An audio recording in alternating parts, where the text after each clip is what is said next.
Good evening and thank you for being with us. This is First Coast News at 5:30. A former landfill on the First Coast has undergone a major transformation. This weekend, it will open as a community park. Jessica Clark reports on the neighborhood's fight to keep it natural.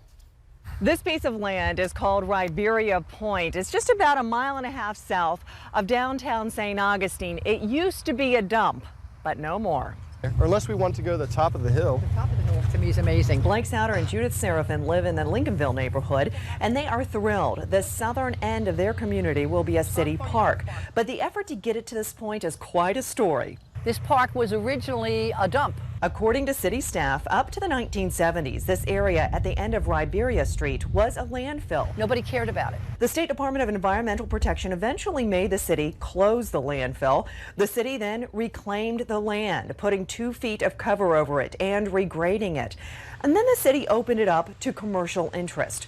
Different businesses and organizations such as a coral farm, a children's museum, and even an aquarium plan to build on it. But The citizens, a large group in Lincolnville and other people throughout the city said, no, this is too beautiful. Seraphin was part of that group which fought off the development. The interested businesses eventually pulled out, and she and other Lincolnville neighbors like Souter worked with the city to make it a park.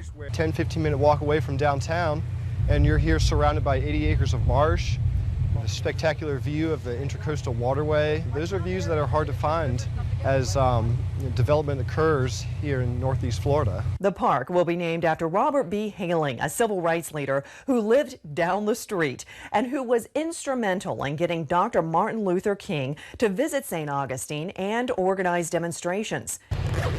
And so, the story of this land comes full circle. From a neighborhood which fought for civil freedoms to a dumping ground and now to a park for all. So I love the circle of how that whole thing happened. Well, the park sign is still covered up, but it will be unveiled along with the rest of the Robert B. Hayling Freedom Park this Saturday at 10:30.